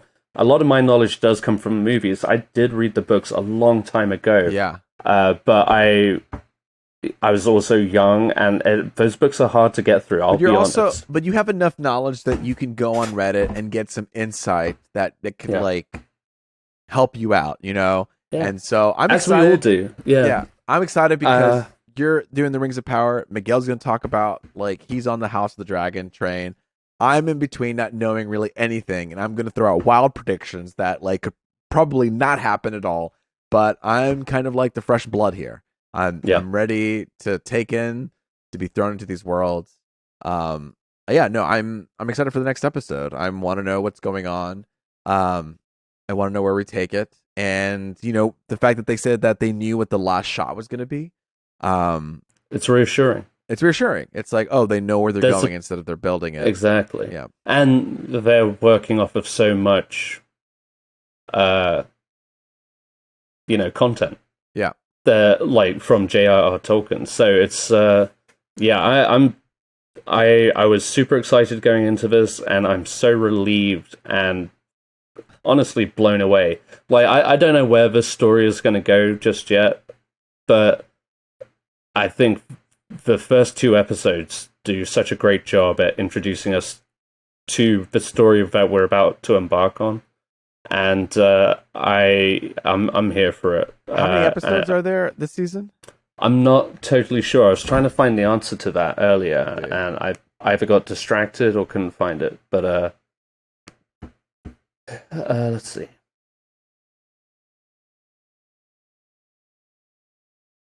It looks like 8 episodes. Okay. So great. I mean, 8 episodes. Perfect. We're episode 2. I feel like this is still the introductory part of it. Getting to know things. I feel like I'm fine with the place that we're in. Yeah. Here. Lots is bound to happen between now and then. So yeah. Rings of Power. Don't just listen to petty reviews. Go out and watch it and get an opinion for yourself. Yeah. For us here, for our money's worth, it's a good show. Sit back, let it wash over you in the poetic ways, the visuals. Do you know what I mean? Let it wash over you. It doesn't have to be gritty. It doesn't have to be this way. You know what I mean? Open yourself up to new opportunities. To new things. So that was our discussion for our featured discussion, Rings of Power. Now we're going to move on to what we're into, the final part of this podcast. We talked about Rings of Power, but Ed, what have you been into? Man. Well, I will say, like, since watching Rings of Power last week, I've rarely thought of anything else. I did watch, of course, episode 3 of House of Dragon. I haven't seen it yet, so surprisingly, because I was watching this show, so I won't get into it too much, especially since Miguel's not here, and I'm not even sure if he's watched it yet, actually. I know he had the family in town, so maybe he didn't have time. But I will say this last episode, whilst it was being hyped up to be like a big action event, I found it very middling. I was a little surprised with some things, but not necessarily in a good way. Obviously, they were building up to the battle with the guy with the mask. The crab feeder. And they do that. Mm-hmm. And I'm not going to spoil it, but the whole episode felt a little clunky. The girl who plays Rhaenyra, the princess Targaryen, I don't think was particularly strong in this episode, and made me wonder, like, maybe she isn't that good. Oh, I've enjoyed her so far in the. I was enjoying her, but like the more she, and this is going to sound terrible, but it really was just kind of like an acting thing. I was just like, some of her lines were just like bad delivery. Maybe it's tough lines, maybe tough direction, but maybe. But then, and maybe it's just like the dialogue overall for the show is kind of like meh. So yeah, I'm still on board. I'm probably definitely going to keep watching it. Like Sarah's invested in it now anyway. Yeah. My question about it is as opposed to like the Rings of Power, where we have these different storylines, and when we had Game of Thrones, we had these different storylines where we kind of got to follow along. House of the Dragon seems to be following kind of one, for the most part. It's people one trying group to of people. It's just people fighting for power. You know what I mean? Which I Yeah. guess is the premise of a Game of Thrones episode of show. You Yeah. know, it's like the fight for power. Right. But it's more familial. Like, it's all within the family. Like, even the Valyrians are related to the Targaryens. Whereas, yeah, you're right. Does it get the more? Original... Do they get more into that, or is it still kind of like no? It's face still value? very. You know what I mean? Yeah, exactly. The whole thing so far has just felt very surface level drama. Like I don't feel invested in anybody's plight. I'm not necessarily invested in the stakes as of yet. Like, it's interesting to see some of these things unfold, and like obviously they're setting up for more things. Right. But it's hard to get a sense of direction overall, or I guess really more of the point of it all. If they're just kind of gliding through the history of Westeros, that's not going to make for exciting drama if you can't elevate it within the show itself.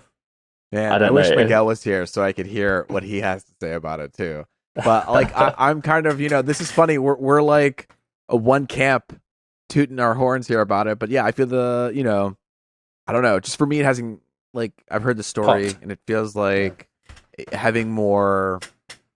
But like, I'm waiting. I'm not throwing it out. Obviously season one. Never mind. Not Game at of all. Thrones had some, obviously, some episodes built us on, got us hooked. So I'll be watching episode 3 soon. And maybe Miguel's keeping his opinions close to his chest on this one since he's not here tonight. That's why he didn't show up. He didn't want to talk about Rings of Power. He only wanted to talk about Game of Thrones.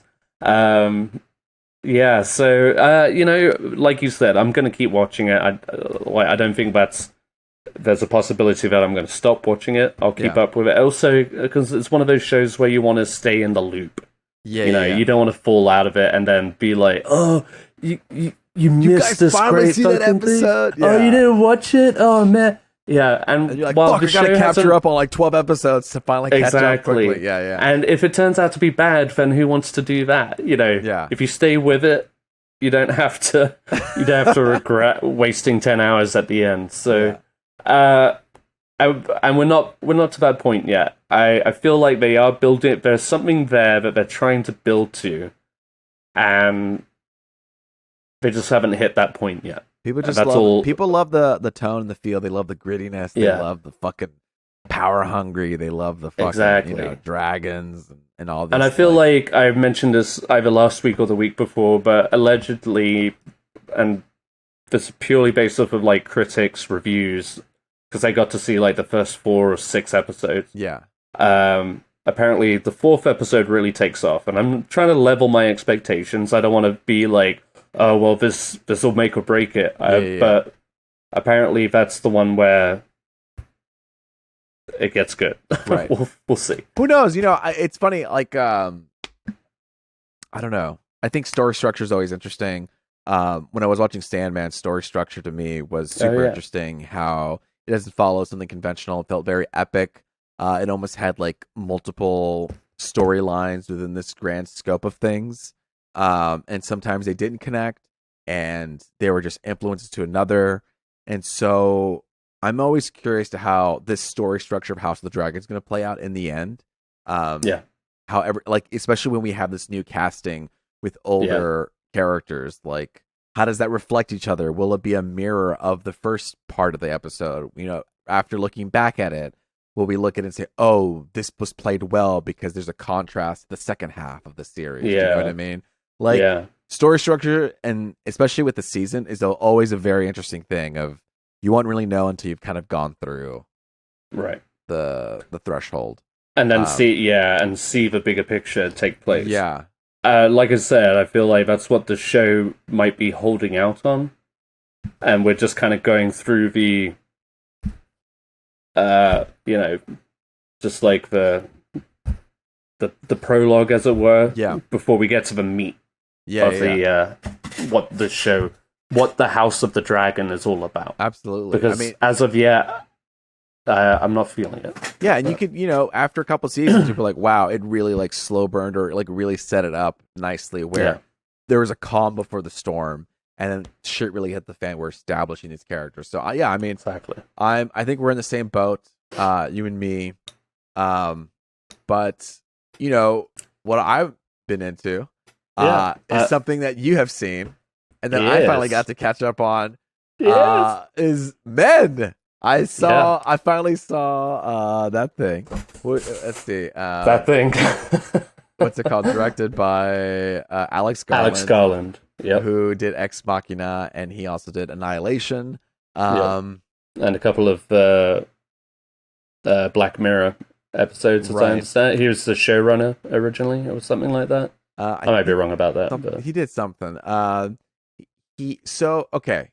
I knew a lot of people had thoughts about this movie. I'm not sure. Yeah. We may spoil some things. So if you don't want to get spoiled, well, I'll start off by not spoiling, and then we'll get into spoilers. But this was a trip. All right, this was a mind trip. I think a lot of people were giving it flag. I think some people were talking about the ending. I think people were saying it kind of lost them a little bit, including me. Right? I mean, I know I did. I was cautious to it. Yeah, I heard you saying. So I was like, okay, I'm willing to go on this ride and try to see what angle you're going for here, Alex. I like your stuff, and I want to know what you're doing with it. And it's very poetic in its storytelling at the beginning, and it's very quiet and calm. Left me uncomfortable to see what's coming next.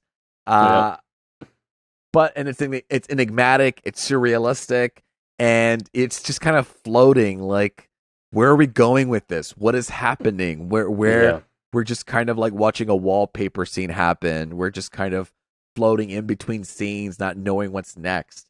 And then things begin to heavily escalate into a place of surrealistic absurdity and jaw-dropping images where I was just literally gasp, like for what was happening multiple times.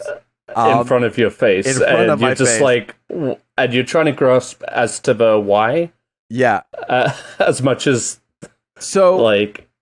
okay, so that is my non-spoiler thing. Now we're about to go into spoilers, okay? Yes. The moment when the man gives birth to another man multiple times, very clearly, you not just look, that's happened obviously multiple times.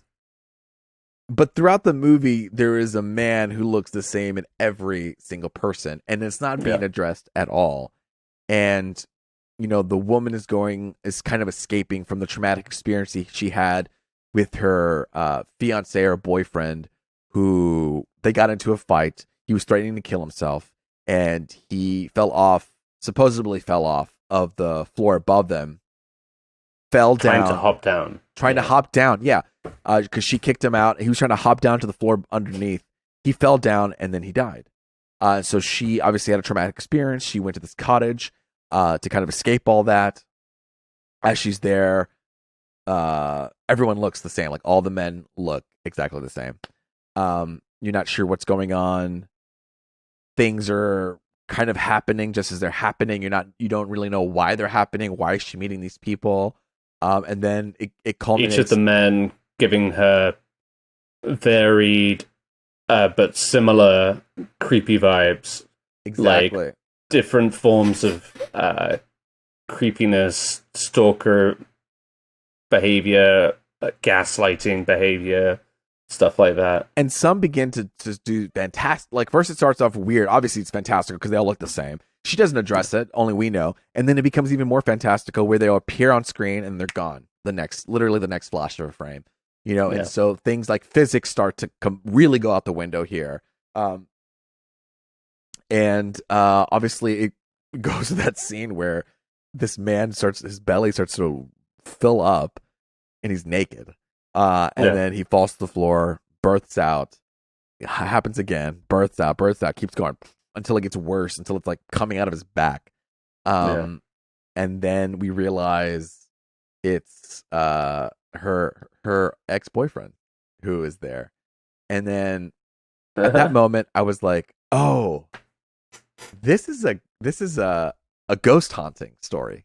It's her boyfriend is haunting her after death. This is a ghost story. This is a ghost like horror movie. And what basically happened is that he was so upset with their fight or whatever. You know what I mean? And he was like, you're gonna fucking what's it called? Regret it. You're gonna regret it when I kill myself. You know what I mean? You're gonna regret it. It's gonna haunt you forever. And it's your fault. And it's your fault. And this is how the fight starts. And then in that fight, we see a moment when he kind of like hits her in the face. And she was like, she said something to the extent of, why did you do that? Do you really think that hitting me is going to get me back to loving you again? Do you know what I mean? Do you think something like that is going to get me to love you? Well, this whole thing, at the end of it, she approaches him, the ghost, and is like, what do you want? And he's just like, I just want your love. You know what I mean? I just wanted you to love me. And she's like, yeah, that's what I expected. And this whole haunting that's happening is basically just like that slap at the beginning of their fight, where it's like, the hell, bro? Do you expect me to love you after this haunting? You know, do you expect me to love you after you slapped me in the face? Like, what are you supposed to guilt trip me into loving you type of situation? And that this boyfriend is just so limited in his thinking that he's just like haunting her to get his rage out, and he's fucking with her, and only we know that it's him, because we see it's the same person and everything. In my mind, I think she might see them as different people, but they look similar only to the audience. And so when you have reactions of like the priest saying like, oh, well, maybe if you were better to the boyfriend, you know, he wouldn't have left you. Or didn't drive him to do it. Yeah. Or didn't drive him to do it, which triggered me. I was like, that's weird.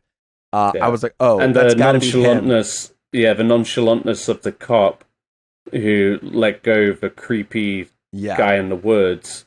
It's like, oh, you know, just let him go. You know, couldn't hold him. It could, kind of thing. I feel like all of this is like she's just being straight up followed and terrorized by her ex-boyfriend. Like that is the spirit of her boyfriend. Yeah, her spirit of boyfriend is following her. I think we meet the owner of the house one time, and then he's gone, and he doesn't ever come back. And then everything else is just him embodying. They personify all of his traits. Yeah, essentially. I think, right? That's what you're getting at. Yeah, exactly. There was one moment too when he's like sticks his hand out, and she pauses for a second, and then she just strangely, after she's been running away, she reaches out to touch the hand, you know. And in my mind, I'm like, because I watched this late at night, and I just stood up thinking about this movie afterwards, and I was thinking about. I watched this one in the day. So it kind of worn down on me. But now you're saying all of this. I mean, one thing Alex Garland is great at is this vivid imagery that kind of burns into your skull. Oh, yeah. Like, the shit that happens in his movies that you're just like, either just like knocked up, like off your feet with, or just like so shocked or disturbed by it. Yeah. It really sits with you. And I mean, I was the same. After seeing, man, I saw in the day. Fortunately, I had some time to like cool off and go to sleep. I literally was like up at night, like thinking about like, and like how, there's that moment when he reached his hand out on the door, and she pauses and she reaches out to touch it as well. Yeah. And I think it's almost David Lynchian, and just like where you have these subtleties where you're not supposed to truly understand, but there's that moment when it happens. I think the motivation is that she does feel her ex-boyfriend there, and so there's a familiarity, and so she does have some sort of like subconscious reason to want to reach out to this hand, this ghost. You know what I mean? Because it is her. I mean, they did love each other at some point, and so maybe out of all the craziness, she finally reaches out and snaps out of it. And then I think as it becomes more and more absurd, the way that I saw it was like she finally figured out what's going on. She figured out it's her boyfriend. Because she kind of... She's like, oh, you're throwing a tantrum. Like this is the act of someone who's throwing a tantrum.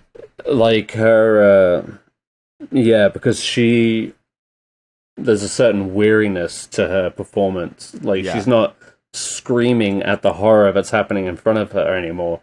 It just kind of like dies out, and it's just more of just like an exhausted, painful endurance of just witnessing this god awful, visually traumatic thing. But like Jessie Buckley does a great job at just kind of not like indulging in like the typical horror things of just like, oh my god, what the fuck, but rather just like, oh my god, what the fuck am I doing? Like, what is this? Sitting you through the process of it just like happening at the ending, you know? It's grueling. It's a hard watch.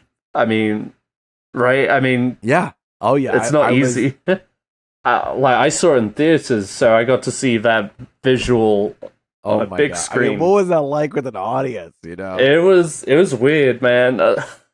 Like I just did, but I think you could feel it in the room. It was like it was kind of like under a like. Everybody was just kind of holding their breath. Man, I would have loved to see it in a room, in a theater. Man, yeah, I would have loved a camera to have been up front recording, like even just me. Yeah, because like I know I was just like, okay, like it was like one of those things where you just can't look away in a way. Yeah. Because you're trying to, and that's the thing. It's so bizarre. It's so. It's such an abstract, like image that you're really trying to grasp what is happening in that moment and what's going to come out of it. Yeah, and then as it happens repeatedly, you feel like Jessie Buckley does. You're just like exhausted by the end of it, and it could because it keeps coming, and it somehow gets less painful. But then, as it keeps coming, you're just like, "Oh my god, not again!" Yeah. But the first time it happens, is the most graphic. That's like tight close up, spread leg, dick hanging in the top. There, like, more power. I said this when I reviewed it. It's just like I can't do anything but admire Rory Kinnear, who plays the male characters. To do those things repeatedly in different ways, like. And I've heard like an interview. He interviewed, and he was just describing it as like it was a really cold night in the English countryside. He was covered in all of this. Oh, that liquid must have been cold. Yeah. Oh yeah, and kind of smelly probably. Yeah. After a while, but like more power to him. Honestly, I mean as. Yeah. I wonder it's not a movie I reckon I'll revisit, but I appreciate your perspective on it because it's definitely not a movie I've been able to talk about with a lot of people. I saw it with my friend Ryan, and I mean we discussed it a little bit after, but only to a certain extent. So not being able to get many other people's reactions has been tough. So I feel like I've just had this traumatic event bottled up inside. Yeah, we just shared in a group circle, you know. Yeah, and but also you talking about it in that respect, how all the men are just kind of like a ghost of her ex. Yeah. That gives me a lot to think about, and in hindsight, it kind of makes me want to revisit it purely just to look at it at that level, because I was just taking it in as it was happening. By the end of it, I was just kind of like exhausted. Wasn't sure. Like I got the overall picture. It's definitely it leans toward that, like I said, surrealistic, like artistic approach in the sense where things are done, but they're not fully explained because it's all subconsciously it hits you subconsciously, but there is a truth to them happening. Like it's not just absurd for absurd's sake. There is a reason for it, and so it's not a through line, and it's not meant to be so clear and cut. I wasn't supposed to. Yeah, exactly. It's not one of those like hit and run kind of deals. It's a thinker. It's one of those things that you're supposed to kind of like talk about. And so yeah. Now I'm glad. I mean, I was surprised that you. It was so long ago since its theatrical release. Now I feel like, but like, yeah, I was surprised and glad that you gave it a go. Absolutely. I mean, we're hitting this period where we did Unbearable, the Bearable Weight of Massive Talent. Like that came out a long time ago, and Men came out a long time ago, and so we're now catching up. Hopefully Marcel the Shell, completely different tone from this movie. Hopefully I get to see that soon, because it's so. But heartwarming. What if it isn't? What if it isn't? What if it gets worse? So yeah, I mean, and yeah. Well, go ahead. What else have you been into? Junior baking show. Yeah. So they're completely different. It's the. But hey, after Men, you need to wash it down. You need to wash it down with something light and fuzzy. Something light and fuzzy. So we watched the Junior Baking Show, and it's basically I love the Great British. Oh god, my mic fell. The Great British Baking Show. But in England, it's the Great British Bake Off, right? Different, like two different titles because of like copyright reasons. It's great though. Yeah, it's great. Obviously, if you haven't seen it, or you've definitely heard people talk about the Great British Baking Show, Great British Bake Off. It's such a great collection of people and bakers that come together. Everyone's so supportive and so heartwarming. You learn so much about baking, and they had a new series about Junior Baking Show where little kids are doing it.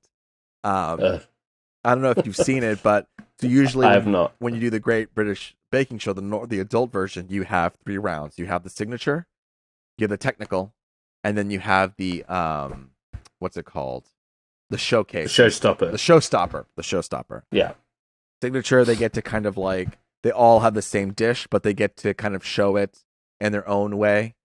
Technical, they have to follow a recipe without knowing too much. And then the showstopper is they really have to go balls to the wall for whatever the theme of is that episode. So in this one, instead of 3, they do 2, the technical and the showstopper. And there is no Paul Hollywood at all. It's like, what is the point then? I know. He would be very harsh on these kids. It's actually one of the competitors, Liam. He was in one of the Great British Baking Show stuff. Liam. He is the judge along with another person who is like a baking writer, editorial person, and the host is different too. It's not the two typical hosts. Harry Hill, is that the host? Bald-headed guy? Yes. Maybe? Okay. So it's usually like Noel. We know he's the host. But it's not. It's not 2 people. It's just one. So it's kind of like a trimmed down version of the Great British Baking Show. A little bit shorter, a little bit easier for kids to digest. But man, let me tell you what, these kids are thrown into the ringer, and they are just like having a tough time trying to do. Oh no, these technicals. Like, I remember Liam. Yeah. He didn't win, but he was a sweet dude. Yeah, and he does a great job of like not completely destroying these kids, but having some insight. Like Paul Hollywood would just, his stare would just burn them. But I mean, Prue would just be getting drunk or something. Yeah, exactly. Yeah, she doesn't want to show up. These kids don't have alcohol in their stuff. But yeah, no, it's really funny because you think, okay, well, let's see what these kids do. They're probably gonna be badass, and they're actually like just kind of struggling throughout this whole process. Like sometimes they don't get it done. They have this vision of like, I'm gonna have this huge spider and all of this like webbing, and then you see the final result, and it's like half melted, and they couldn't get it together, But it's very adorable. It's very sweet, Yeah, I feel like if I ever competed in one of those things, I would automatically put in junior because me baking is always a shit show. You know what I mean? I'm just like always I don't plan ahead is my biggest thing, and I also don't do enough research. I just find a recipe. I don't practice it. I'll just do it and then hope for the best. Icing or frosting a cake or decorating a cake is my biggest weakness. All of my cakes look like shit, or that's the most, at least they look like the same. Yeah. I feel like the frosting part is the most like non-sciencey part of it all too. Like everything else is so particular that the frosting you can get a little more jazzy, you can get a little more freestyle. But you can't. That's the thing. It's the scary, like, because icing, man, the moment it starts to, like, get too loose or soft, right, you're fucked. You know, I'm constantly having to, like, scoop it back up, and, like, seal it, and, like, oh, this shit is sliding down, you gotta swipe it over here. And I mean, this probably comes down to, like, you need all the tools, there's a certain hand technique that's true. that you're supposed to do, and I just can't be bothered to look into it. I'm just doing it, you know what I mean? But, I'd be breaking down, for sure. Well, especially the heat in that tent. Like, it's so persistent. Like, these poor kids are trying to do it, and it's just so hot. They want to be outside playing. I know. It was really sad. Well, it's a fun show. Like, it's very light. You know, if you like Great British Baking Show, you can check it out. It's a fun little thing. It's on Netflix? It's on Netflix. Yeah, it's on Netflix. So it's just something like when you don't want to get hit with death all the time with these type of shows that we've been talking about. Men birthing men, people killing each other with dragons, you know, birth scenes gone wrong. Incest and all of that. All that stuff. If you want something simple and light, there's the Junior Baking Show that's available on Netflix. And I mean, look, that was our week. We didn't have Miguel, but we got through it again. We did it. We did it. We have the Emmys coming up. We'll be talking about that probably this upcoming week. But I don't know, Ed. That's all I got. You got anything else for the audience? Yeah, it's a quiet week for me. Yeah. You know, Rings of Power dominated all. One show to rule them all. We'll see. There you go. I am so excited, and I want people to just like buck up and give the show a chance, because it actually has every right to be as good as it is. So hit us up. Hit us up at Punch Drunk Nerd. You know, DM, text, all these things. Let us know. We will have, you know, we can bring it in the conversation. But listen, I've been Luis Gonzalez, and with me has been Ed Bull. And until next time, later, Gators. Latest Gators.